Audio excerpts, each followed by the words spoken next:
1절에 보면 부두엘의 아들 유엘이라 이렇게 나오죠. 유엘이 하나님 말씀을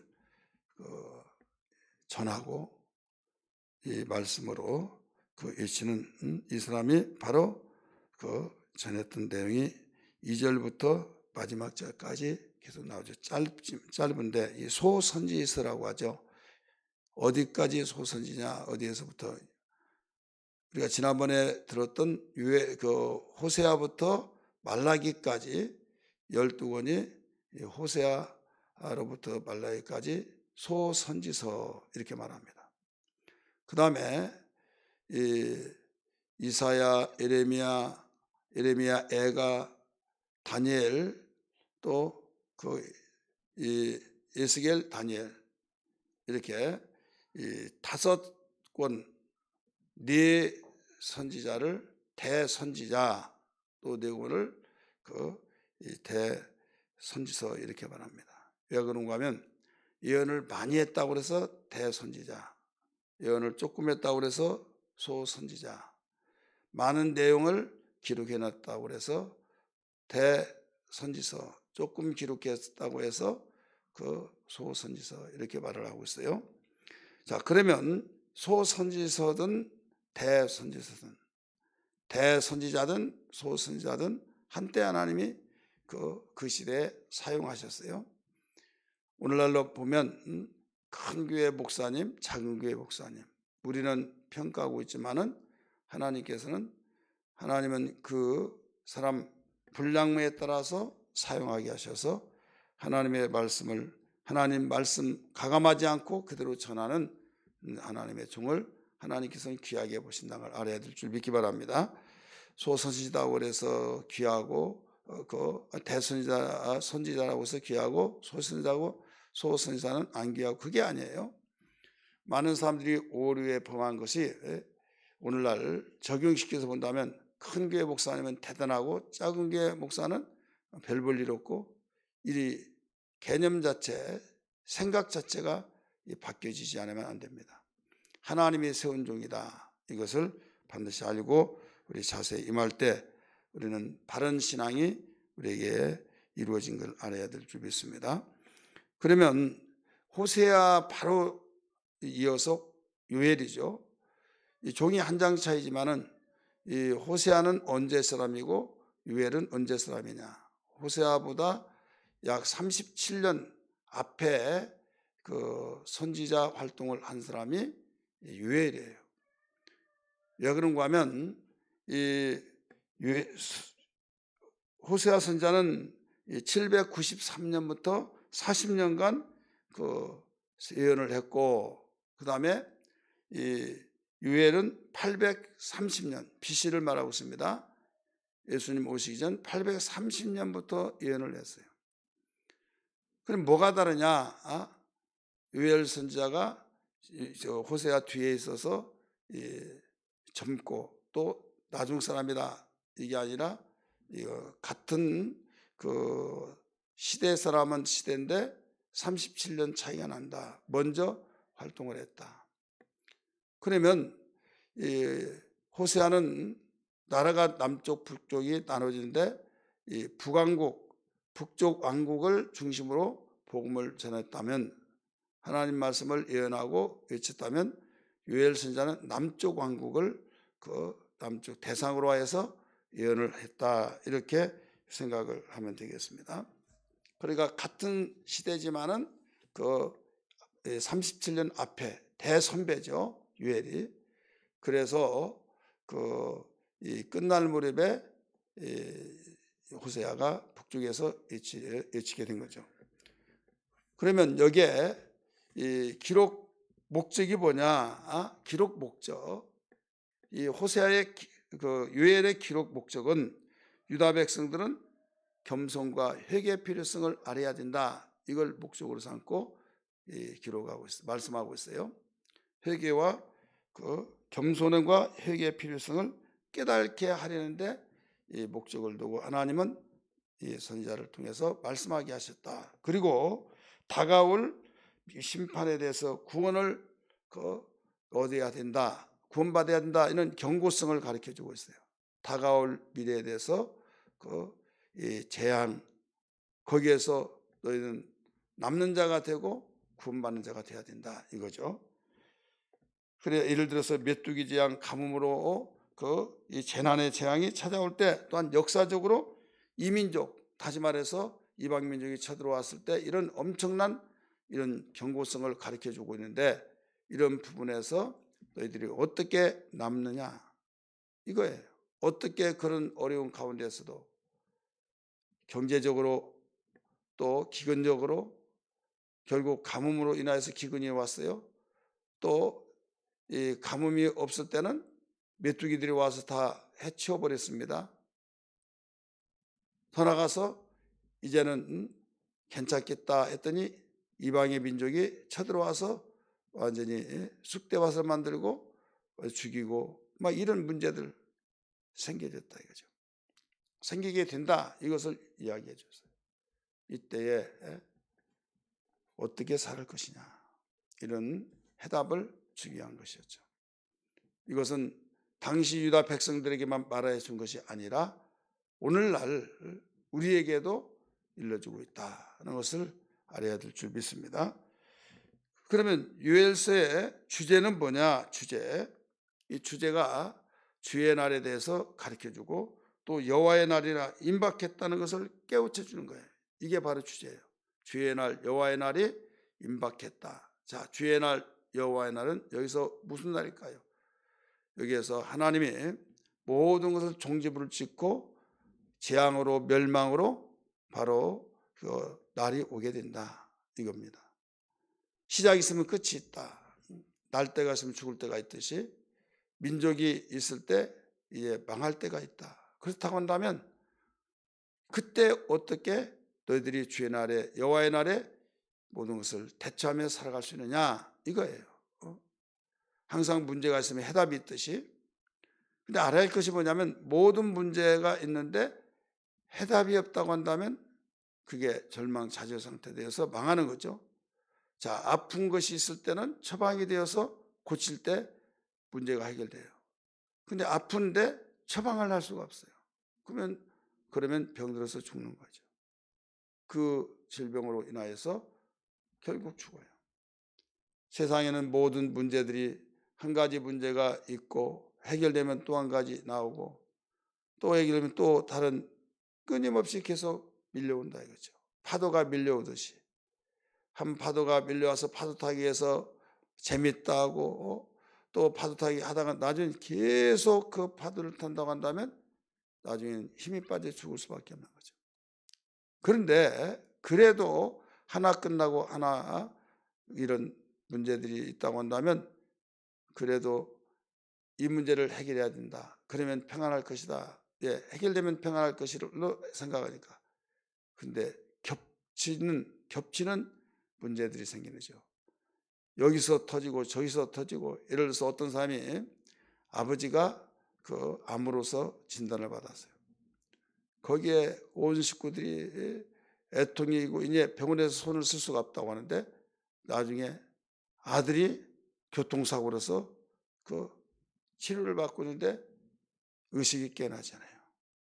그러다가 또 딸이 이제 강도를 만나가지고 완전히 또 입원하고 있어요. 도대체 이게 왜 우리 집안이 이러냐? 쑥대밭이 순간이 되냐? 그래 겹겹으로 막 정신이 없죠. 지금 이스라엘 유다 민족이 이런 겹겹으로 밀려온다는 거죠. 그럴 때 어떻게 살 수 있냐? 어떻게 해결할 수 있느냐 이거죠. 인간은 한계가 있죠. 거기에 대한 문제 해결책은 바로 이것이다. 이것이 바로 여기에 요엘서에 기록하고 있는 거죠. 더 나가서 특징이 있어요. 특징은 뭐냐면 구약 성경 중에서 유일한 성령 강림에 대한 예언을 요엘서에서 가르쳐주고 있어요. 성령 강림에 대해서. 그래서 오순절 마가 다락방의 그 성령 강림의 예언이 성취가 된 겁니다. 요엘 2장 28절에서 32절까지 있는 그 말씀이 결국 성령 강림절이 오순절 마가 다락방에 이루어졌고, 베드로는 사도행전 2장에서 보니까 설교를 이 내용을 가지고 설교를 했어요. 요엘 선지자가 예언했던 것을 우리에게 부어주신 바 되어서 우리는 너희들이 세술에 취했다고 한 그것으로 오해를 하고 있지만은 우리는 세술에 취한 것이 아니라 요엘 선지자 잘 알지 않느냐? 이 요엘 선지자가 예언했던 것이 우리에게 임했다 하면서 반박하면서 설교를 하게 된 거죠. 그와 같이 굉장히 중요하죠. 오늘 우리는 이 말씀을 통해서 알아야 할 것이 뭐냐면 이렇게 짧은 요엘서지만은 하나님께서는 모든 문제들이 우리에게 하나 해결하면 또 하나 터지고 또 터지고 그런 사람도 있지만은 어떤 사람들은 겹겹으로 터지고 어떤 죄는 민족적으로 막 정신없죠. 주의 날이 반드시 온다. 여호와의 날이 온다. 그렇게 해서 심판의 때가 온다 이거죠. 이때 끝까지 남고 승리의 사람이 있는데 그 사람은 어떤 사람이냐? 성령이 강림하실 때 성령 받고 성령으로 충만한 사람이 돼야 된다 이거예요, 한마디로. 그래서 요엘서 2장에 성령 강림에 대한 예언을 하게 된 겁니다. 오늘날도 마찬가지예요. 오늘날 우리 기독교인들이 그리스도인들이 이길 수 있는 유일한 방법은 다른 거 아니에요. 문제가 있을 때 하나님의 뜻을 깊이 되새기면서 하나님의 뜻이 어디 있는가. 성경을 기록할 때 목적을 주셨잖아요. 그 목적을 우리는 되새겨 보면서 나에게 직면하고 있는 문제들, 분명한 것은 절대로 우리에게는 해답이 있다는 사실. 예수 안에 모든 해답이 있는 걸 믿기 바랍니다. 예수 안에 해답이 있잖아요. 그래서 다윗은 오실 예수를 외치며 고백하며 그래서 여호와는 나의 피난처요 나의 산성이요 나의 반석이시오 구원의 뿌리시오 모두 고백을 했잖아요. 나의 모든 삶 속에 그때마다 나의 피난처가 되시고 구원의 뿌리 되시고 힘이 되시고 나의 능력이 되신다고 고백을 했던 것처럼. 그래서 다윗이 그 어려운 가운데서 이겨내는 거예요. 승리자가 된 거예요. 오늘날도 마찬가지예요. 다윗과 같은 똑같은 문제가 아니지만은 환경이 변하고 문명화가 되어져서 우리는 여러 가지 이 현실 속에서 문제가 닥쳐온다 이거죠. 이때에 이 문제 저 문제 왜 그래 저래 하면서 분명히 그 문제가 올 때는 가시적인 면에서 보여진 가운데서 나타납니다. 그러잖아요. 병도 자기만 아는 병 그러나 겉으로 이제 나타날 때가 있잖아요. 간은 무뎌져서 고통도 모르고 그러나 어느 날 복수가 차고 어느 날 배가 불러오르고 어느 날 얼굴이 시커멓고 그렇다면 무슨 어디 아픈지 아느냐 이게 숨길 수도 없다 이거죠. 속에서 알지 못한 것은 나만이 아는 것은 그때 알지만은 심지어는 본인도 모르는 사람이 있잖아요. 차츰차츰 가다 보면 알게 된다 이거죠. 우리에게는 하나님께서 우리의 마음속에 계시고 성령이 우리 안에 계셔서 그릇된 길로 가고 죄악의 길로 갔을 때는 탄식하시면서 책망하시고 우리를 찔림 속에서 돌이키라고 회개하라고 시키고 있죠. 민족의 모든 이제는 민족으로 더 퍼지고 전 세계 열방으로 퍼져서 이 문제를 어떻게 해결하냐. 해결하기 위해서 하나님을 저버리고 해결하려고 하면 해결이 안 되는 거예요. 여러분 감염병 제가 분명히 말했지 않습니까? 이건 해결이 될 수 없다. 같이 살아야 된다. 하다 안 되니까 이제는 굉장히 완화가 됐어요. 완화돼서 완화된 것이 아니에요. 이제 옛날에는 2주 동안 어떤 일이더라도 2주 동안 꼼짝하지 마라 막 그랬잖아요. 2주 동안. 왜? 그러면서 5일에서 2주 동안 그 안에 모두 나타난다. 지금은요 5일만 되면 다 힘이 없어가지고 감염을 시킬 힘이 없어서 끝난다. 그래 격려하는 분들이 이게 그렇게 가르쳐 준 거죠. 5일만 되면 이제는 이 바이러스도 감염시키는 능력이 상실돼 버렸다 이거죠. 그러니까 검사할 필요도 없고 그냥 태어나라 이거죠. 진작부터 그렇게 가르쳐 주죠. 왜 이제 와서 가르쳐 줍니까? 하려고 해서 하다가 안 되니까 서서히 끈을 늦추면서 이제는 함께 사는 것이다. 이드 코로나. 같이 사는, 감기와 같이 사는 것이다. 독감과 같이 사는 것이다. 현재부터 독감의 한 일종이라고 했잖아요. 독감도 감염되잖아요. 근데 세계 야단 법석 아주 떠들썩하고 있었죠. 전 세계가 기저질환 있는 사람에게는 치사율이 많기 때문에 그렇지만은 저는 이것을 다른 말에서 말한 것이 아니라 의학이 발달되고 의학이 해결돼서 백신만 나오면 다 된다는데 백신 맞은 사람도 수없이 여러분 감염돼 집단으로 감염됐던 사례들이 얼마나 많이 나오고 있습니까? 뉴스를 통해서 가르쳐 주잖아요. 그래 이제는 백신 맞고 하듯이 그냥 같이 살고 열만 안 나게 하고 감기약까지 같이 먹고 있다 이거죠. 이 문제는 성경적으로 볼 때 감염병은 어디에서 왔느냐? 하나님께로부터 우리는 관계를 모든 문제를 찾아야 된다 이거죠. 과학 문명이 발달돼서 과학으로 모든 세상이 문명화되고 이렇게 살기 좋은 세상이 되었다. 그러니 하나님도 필요 없다. 우리가 산다. 하나님이 우리가 하나님이다. 이게 과학에 계속 하늘 높은지 모르고 계속 올라가고 있다 이거죠. 과학이 그렇다고요? 우리 믿는 사람은 성경에서 찾아야 해요. 성경에서 찾을 때 과학이 아무리 발달됐다 할지라도 피 한 방울 만들 수 없고 물 한 방, 바다에 물 한 방울 만들 수 없고 피 한 방울 만들 수 없는데 피를 만들었다고 가정해 봅시다. 그 피를 수혜를 받으면 사람이 죽고 그 바닷물을 만들 수 없는데 만들었다고 가정하고 거기에다가 물고기가 죽는 거예요. 이것이 과학의 한계입니다. 세상의 사람은 몰라서 그렇게 믿는다 할지라도 우리는 성경을 알고 하나님을 알기 때문에 우리는 바로 알아야 하지 않겠느냐 이거죠. 오늘 여기에 유다 백성들을 향해서 요엘 선지자가 외쳤던 것은 하나님의 날, 주의 날, 여호와의 날이 온다. 이건 어떤 누구도 해결할 수가 없다. 그런데 해결할 수 있는, 살아남을 수 있는 모든 사람들은 성령 받고 성령으로 충만해야 된다. 이걸 일러주고 있는 거예요. 그래서 성령 강림에 대한 예언을 말씀하고 있고 그 강림한 예언이 강림해야 할 예언 오순절마하게 이루어졌고 이제는 성경은 성령으로 충만하라 가르쳐 줬잖아요. 기도할 때도 성령으로 기도하라. 말씀 들을 때도 성령의 살펴본 바 되어서 말씀 들으라. 성령의 음성을 들을지어다 가르쳐 주셨고 술 취하지 말라는 방탕한 것이니 오직 성령의 충만을 받으라라고 가르쳐 줬잖아요. 그러니까 우리는 이 세상에서 어떤 방법으로 살아갈 수가 없어요. 오직 성령 충만. 그래야만 어떤 것도 두려워하지 않고 강하고 담대하고 문제가 안 온다는 것이 아니에요. 문제가 오지만 뚫어가고 풀어가고 열어가는 거예요. 바울이 그렇게 성령 충만했지만은 그에게 어마어마한 문제들이 밀려왔잖아요. 다윗이 하나님의 뜻대로 살고 하나님 마음에 속 들었지만 어마어마한 문제들이 겹겹으로 찾아왔잖아요.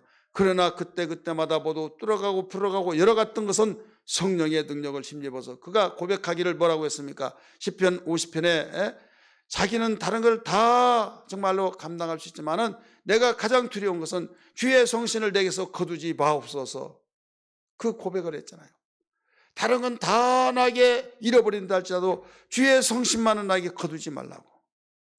지금은 성령이 내주하시기 때문에 떠나지 않지만은 떠나지 않는 대신에 성령을 거역하면 성령이 내 안에 떠난 것 같이 느껴지면서 사역을 하지 않으니까 떠난 것과 진배 없다 이거죠.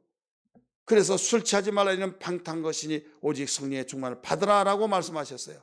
오늘 우리는 이 아침에 기도할 때 하나님 과거나 지금이나 똑같은 모든 원리는 하나님의 영적인 것이기 때문에 영적인 원리가 똑같은 걸 깨달았습니다.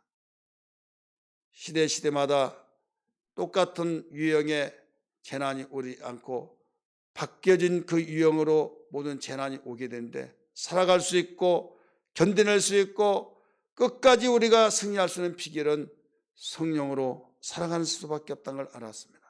성령의 음성을 듣게 하시고 성령으로 행하게 하시고 성령으로 충만하게 도와주시옵소서.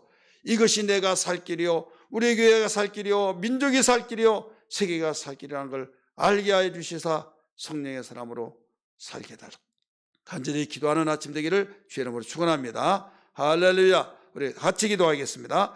주여 주여 주여. 하나님 아버지 기도합니다. 오늘 또 말씀을 들었습니다. 하나님 오늘 또 저희들에게 귀한 시간 주셔서 유해를 하나님 유해서를 주셔서 우리에게 서론적으로 하나님 말씀을 들었습니다.